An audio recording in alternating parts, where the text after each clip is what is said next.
Guys, welcome back. Now, it is the end of Veganuary, and of course, like it is not the end, it is around the corner. But that doesn't mean that you can't make the lifestyle changes all year long. And here to tell us more about the significance of the month and how a healthier lifestyle can be implemented indefinitely is vegan chef Priyansh Parekh from Punch Kitchen. Welcome to the Thank show. you. Thanks so much for having me. Of course.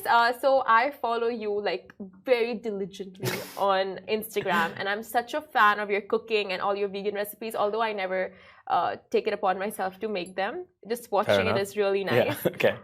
Were you always vegetarian who turned vegan, or how did this lifestyle change come Yeah. about for Yeah. you? So I was vegetarian, and then about almost 4 years ago now, I read about these fires in the Amazon, and the Amazon rainforest is like a place I've always wanted to go to, and so it really affected me. And I did some research, and it was like these were man-made fires to kind of clear out land for livestock and cattle and all that. And so it was pretty much overnight for me from then. I didn't know what veganism was. I didn't know like what I could eat, what I couldn't. I was just like, I don't want to be a part of this anymore. That's so And I interesting. just overnight, I hadn't watched a single documentary. I like knew nothing. I was basically, I had a few friends who were vegan, but again, you like once there's like this level of ignorance when you're not vegan. You're like, oh, what do they eat? What is this? And I was one of those. I was like, I could never go vegan before that. And I think every vegan at some point has said that they would never go vegan. So that was your turning point when you saw and read about the Amazon fires Yeah. and how we contribute towards it. So Yeah. for you, what kind of a vegan are you? Like they say, there's a social vegan, there's a health vegan. So was it? Yeah, so there's three main reasons. I think there's more now, but it's either animals, planet, or health. Mm-hmm, And I went for the planet. But then once you enter this space, it's like everything else is complementary. You do all that research, and you're like, oh well, the animals shouldn't suffer, and your health is also like it does pretty well once you're on this diet. So It's incredible, honestly. thank you. What you like this, it's not easy, like for sure. Like I'm a vegetarian, and for me to even turn vegan, it's just such a transition. You give up so much Yeah, that you really love, and that's there like so openly, right? Like yeah, cheese and milk and dairy. of course. It's difficult to find substitutes for that, especially when you're out eating with your friends and stuff. So Yeah. how did you? Was it difficult for you the first initial couple of months? Yeah, I mean, yes, it definitely was because a lot of it comes down to literacy. Once you understand what you can, what you can't eat, like now I don't even have to ask for certain things, like if there is dairy in it, for example. I already know. Like there are so many cultural dishes in different cultures that are accidentally vegan, where they just don't have dairy or meat, and Yeah. that's what I already like at this point. I would already know what on the menu is that. So then I'd go for those options. But initially it was difficult, and there was a lot of like, oh, what are you going to eat, and blah blah blah, and like everyone around you is like, Yeah. so. Gonna pull you back to where you were. Well, I mean, I was very much like I was really strong about it because I knew I wasn't doing it for myself, and so when I initially did it, I was like, this is a sacrifice. But then the more I like studied, I was like, there's so much here. Like if you think about all the things you're gonna get out of it, rather than all the things you're gonna give up, then that will keep you on this path stronger. Do you feel like you found your purpose through this? Yeah, I mean, I have a whole job now from this. Like, if I didn't go vegan, I wouldn't have brunch, and I wouldn't be doing what I'm doing now. I wouldn't be here. So Yeah. So tell me about brunch. How did that start, and why did it start? So again, it started from this like, what do you eat? Like everyone's always asking me, and then so I made an Instagram account, and it was really just for my friends. It was just like a joke account, and it was for like maybe like 40 followers who were all my friends, and I just post like, this is what I ate today, and it would just be like at a restaurant or something like that, and then I started cooking a bit more, and I started putting like that, and my friends were like, wait, we didn't know you could cook. And I was like, it's normal. And then I started doing more and more and more, and then more people started following that weren't my friends, and I was like, what is going on? And then from there it started picking up, and I was like, maybe I could do something like this, and then we did my first pop-up, and then from there it just was a domino effect on everything else that happened. Okay, and Veganuary. What is the significance of Veganuary, and just the significance of the movement, like the vegan movement? So Veganuary is it's a month in January. So in January, a lot of people challenge themselves to go vegan for this month, and it's a lot of to do with like New Year's resolutions and things like that. And Veganuary was created by a British organization. Not too sure, but that's what they're called. They're called Veganuary, and it's a challenge for a month. So you try to eat more plant-based, or you try to go completely vegan for that month, and then it's basically just like, you know, dipping your foot in the waters and seeing if it works for you, what options there are. Really, just in a challenge format. Like, I feel like as humans, we do anything. Yeah. And so this kind of encourages people to really look into what there is. Very true. And would you say for someone who eats meat on a regular basis, for them to make the transition to veganism, like straight away, is it a good idea? Or first, is it like in stages? Like first you go vegetarian and then vegan? For sure. I think instead of just going cold turkey like I did, really just slowly understanding what you like and what you're going to miss, and then learning how to substitute one by one. My claim is not that everyone should go vegan in the whole world. I just, what I want to do is to promote people to eat more plant-based, and to really help you understand that there's so many options that are for you. Like, I don't think, like, I'm not going to be like, you have to go vegan to do this. Like, just try to have an open mind and try to try more things that, you know, that you probably wouldn't. You know, if you go to a restaurant and if there is a vegan option there that may look better than the meat option, and in so many places now we're starting to see that those options do look better. And they're starting to become more affordable as well. So yeah, just try to go for that plant-based option maybe. Like we know, high demand increases supply. So when you guys go out to eat, always ask for vegan options, vegetarian options. At least that way the restaurants become aware that more people are looking for these. And that's number one. Number two, do tell. Okay, so I want to bust some myths with you now. Anytime, you know, I just talk about vegetarianism or like meat or whatever it is, people go like, oh, so you are basically eating the food of animals. Right. So what do you say to that? Well, I'm sure you get it. Yeah, all the time. I mean, the biggest one I get, and probably you would also get, is where do you get your protein from? Yes. And so this like, you're eating the food of my animals is kind of like answers that, is because that's where the animals are getting their protein from. And so they kind of become middlemen. Yeah. And it's like all that energy that they're eating is being used up, and then you get whatever's left as protein. And sure, like, these sources are a lot more protein dense, like as meat, but they come with a lot of other things that you probably don't want, like cholesterol and carcinogens now. And there's a lot of things now that... Sorry, what did you say? Carcinogens, like cancer causing. So yeah, all these things that are like not good for you, but we do it for protein. And a lot of it comes from tradition, right? People are like, oh, we've been eating like this forever. Our grandparents have been eating like this. They're fine. Food was a lot different then. Exactly. And the systems around food were a lot different then. Agriculture was different then. So yeah, these like traditional things don't really live up to the kind of way we are producing food now. So yeah, I mean, what other comments do you get a lot that you want to bust right now? Protein's pretty much the biggest one. B12 is another one. B12, like, a lot of people have no idea what B12 is, but they'll come and ask me, where do you get, like, aren't you deficient in B12? And this is like, no, B12 comes from the soil, and a lot of a lot of meat is rich in B12 because their food is like from the soil. But a lot of food now is not from the soil. They get feed. And so so even animals are not a good source of B12 anymore. Like, people that eat meat are still deficient in B12. So it's just like, eat more organic and eat more like GMO free, and that way and there are multiple like supplements that you, like, even non-vegans have to take now. Yeah. Just because of our current food system. Exactly. So okay, fine. Now let's talk about just weight loss and weight maintenance, right? Okay. So how does that come about with being a vegan, and is there any impact from being a vegan to your weight? Well, from a nutrition standpoint, I'm not too sure because everyone's body is very different. What I can say is that becoming vegan gave me a lot of like food independence in a way.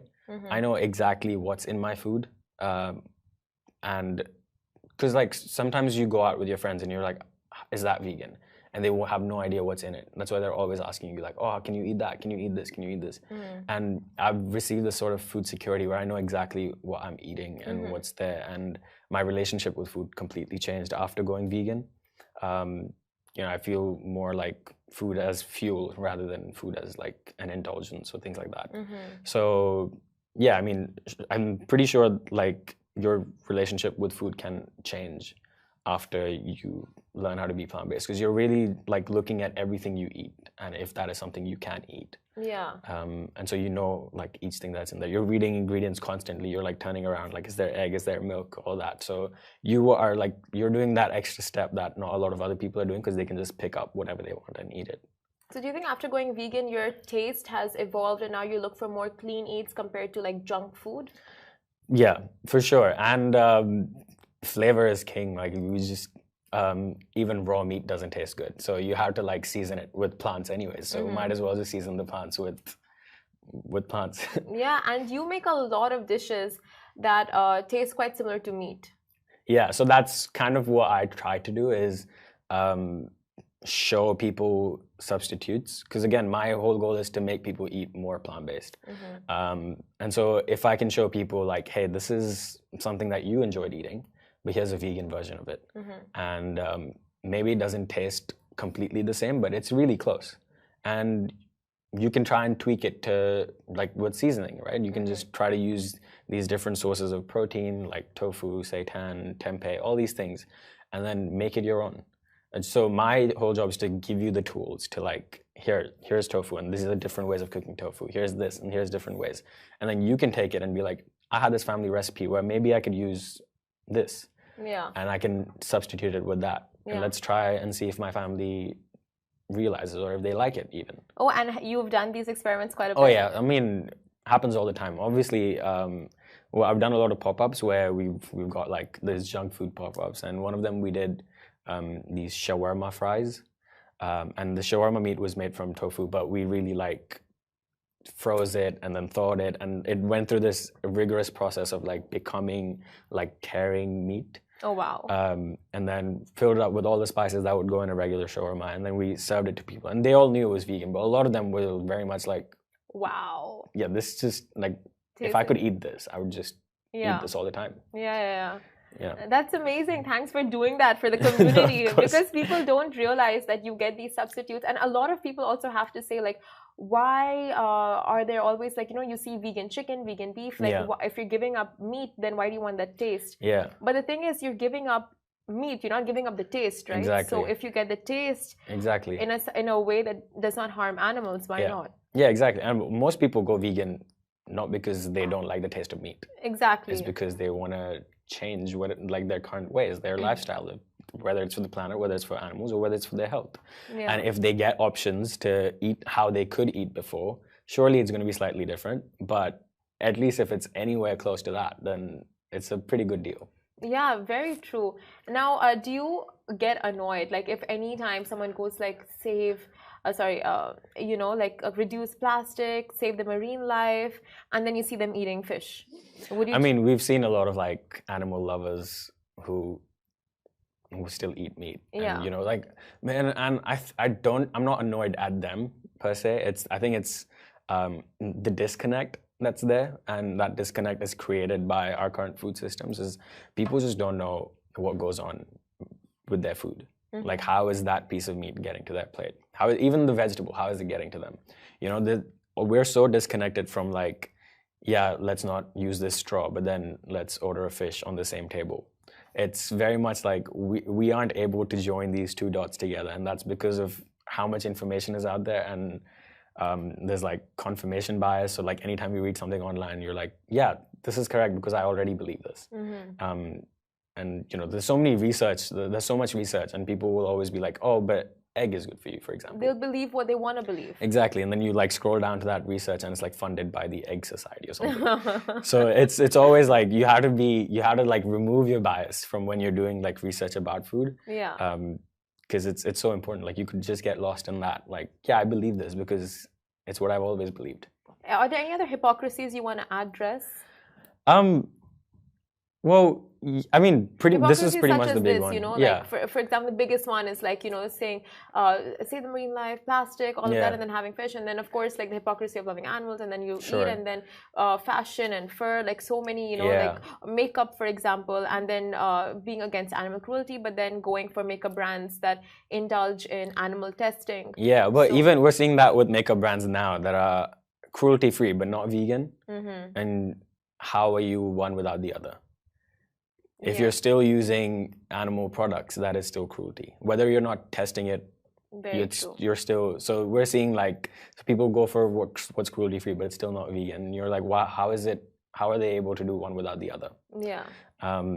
Yeah, these are pretty much the biggest ones. We see like these climate events, the really big ones, where the summits and things like that, they don't have vegan options, and you're like, this is meant to be Yeah, the it should only epitome. be vegan. Like, Yeah, it should be. This is yeah, the epitome of like of the future of like climate change and sustainability. So yeah. how come?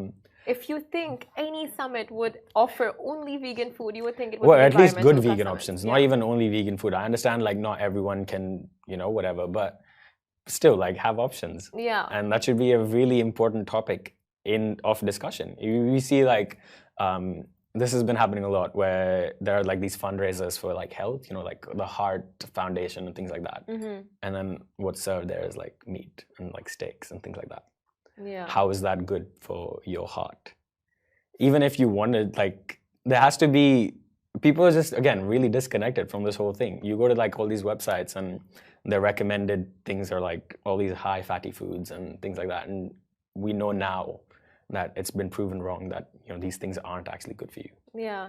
I want to ask you about your cookbook, but before that, I want to talk to you about industries and just like, how from a very young age or from generations ago, like we were not brainwashed, but like made to believe that dairy is amazing for you, all the calcium benefits, and then of course eggs and just the benefits that come with these Yeah. animal byproducts. Yeah.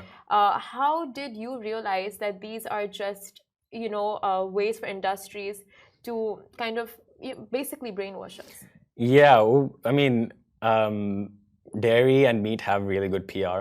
Whoever's doing that job is doing an incredible job. The marketing is amazing. We've all grown up believing that it's good for your bones and things like that. We now know that dairy has higher links to osteoporosis, which is like a bone issue. So then how come it's like great for your bones, but also causing osteoporosis? Yeah, and acne, PCOS. Well, okay, all that comes from being lactose intolerant. I mean, almost 70% of the world's population is lactose intolerant. Our bodies aren't built for drinking milk, especially the way milk is produced now. And if we look at like Asian areas, But what do you mean by the way milk is produced now? If you could just clarify. well, there's a lot of hormones in them now, and like the feed of what the cow. I mean, it's mass, right? Like there's so many cows all packed together. It's an industry now, and it's like it's basically factories. It's factory farming. Before, like we could see that there was like you had a milkman. Yeah. And it was like you knew that person, and you would like come and drop it off, and then that's it. And then the next day, that milk is gone. It's another one. Yeah. It's fresh. It's all that. But now there's so many things added to milk, and there's so many like injections given to the cow itself to impregnate them in the first place. Yeah. There's all that artificial insemination, all that. So so milk was always not. I mean, right now more than ever is not great for you. The debate we hear about like soy giving you like hormones is very much like it's baseless, because you'd see every vegan guy like be very feminine, I guess, but it's not like it doesn't make sense. There's so And do many you know like some of vegan the biggest bodybuilders. athletes? Could you name some of the biggest athletes who are vegan? Yeah, they're all. I mean, there's Lewis Hamilton, for example, like one of the best, and then there's like so many Virat now. Kohli. Yeah, Virat Kohli as well. So there's so many now that are like coming up, and you're like, their performance is incredible. Yeah. So where do they get their protein? Where do they get their B12? Or why aren't they weak? Why aren't they like whatever? So we're seeing that there is a link between performance and that. And so dairy is one of those things where we're all lactose intolerant. So why are we still doing that? And then even if you aren't lactose intolerant, you are a little bit. It's just different levels of it. You do feel like a bit drowsy after eating food. You like, I want to go to bed or something like that. Like there are different levels of it. you get bloated or you get gassy or whatever. All these things that food isn't supposed to make you feel like that. Yeah. It's meant to energize you, not tire you. But just because you're so used to that and your body's so used to it and your mind is so used to it, and they're very, like very seldom you find substitutes in the market for it, especially when you just go out to like a fast food joint. Yeah. Like there are no substitutions. So you just get what you can find. And of course, the affordability plays into factor and so many things. But tell us about your cookbook. Last we heard you were in the midst of writing one. Have you completed? Well, no, we're like it takes a long time, and also because we're posting so many on Instagram, we want to make sure that whatever we put in the cookbook is not exclusive. Yeah, it's not like anywhere else. Okay. And so we put aside, like, we'll make maybe 5 recipes in the studio, and then we'll put like 2 aside for the book. Your editing on Instagram is so good, by the way. So you with your team. Thank you. Yeah, I mean, I've been really fortunate to have a strong enough team, but incredible. We've been blessed with like having a beautiful space which does most of the job, and then all that editing also plays in. But we're getting better with every video. We're all learning. Even my team, we're all just sitting and watching tutorials and figuring out how to edit while we're editing. That's amazing. And how old are you? I'm 23. Look at that. Look at that. I literally guessed your age before you came on. I'm like, I think he's 23 and he's just so, like well achieved and so we inspiring. have a lot more to do. But of course. Very inspiring though. But do you have a message for all those who just go like, no, like I'm a hardcore meat eater. I'll never go vegetarian, vegan, like any message to those kind of comments? Yeah. Never say never. And honestly, just give it a go. Like, no one's telling you to change your whole way of living. Just try it one meal at a time. Maybe do a meatless Monday once a week. Like, just open up your mind to meat not being at the center of your plate. Yeah, and why would you say that? Like, what are the 3 benefits? You can just say these are the hard benefits of going vegan, be it health, be it environment, be it animals. Like, what would you? So it's great for the animals. There's no cruelty involved when you're on a plant-based diet. Veganism is a lot more than a diet. It's a lifestyle, right? So it means you don't wear products that come from animals. You don't use products that come from animals, whether it's skincare, whether it's shampoos, all these things. And what that does is it kind of like makes your whole skincare routine natural, right? Like everything you're doing is natural. And that's how we used to do it back in the day. Now there's so many chemicals in everything. There's so much testing. Like we shouldn't have to test things that are going to go on our body. Yeah. And yeah, so it's great for the planet. A lot of land is cleared out to raise cattle, which we're then just going to eat and kill and all that. So it's pretty wasteful. As an industry, there's a lot of methane that goes up into the atmosphere. In terms of climate change. It's not great. And then for your health, this is like the cleanest I've ever eaten. Obviously, I still eat junk food, and there are ways of doing veganism wrong, for sure.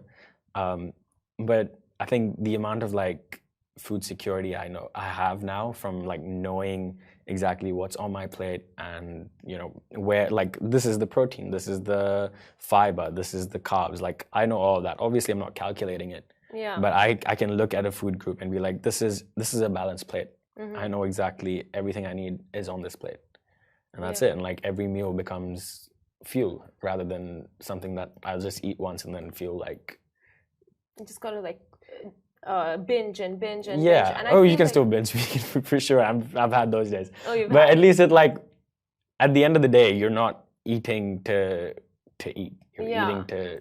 And it really does. It just increases mindfulness in so many ways. Yeah. And just makes your body feel clean and all that. Like all I'm learning from your page. Thank you. And where can people follow you if they want to, just have a look at your recipes and have a look at your content? So it's at PrunchMe. So Prunch actually stands for brunch with pre. Okay. So it's Prunch. Prunch. Yeah. So Prunch. Punch with an R. M-E. Yeah. Punch with an R. Okay. Prunch like and then underscore. No, it's just PrunchMe. Yeah. PrunchMe. Yeah. Okay, that's where you can follow Priyansh, PrunchMe on Instagram, and that's all the platforms. That's all the platforms, yeah. Facebook, TikTok. Are you on TikTok? Yes, we are on TikTok. Oh, perfect. You guys can catch him on all these platforms. Make sure to check out his content. And definitely you will not there is no chance you will leave that page not drooling. Thank you so much for joining Thanks. us on Thank the you show, for having Priyansh. me. Thank you. Guys, catch us same time, same place tomorrow, and hopefully Shahil will be back. So there's that. Goodbye from me.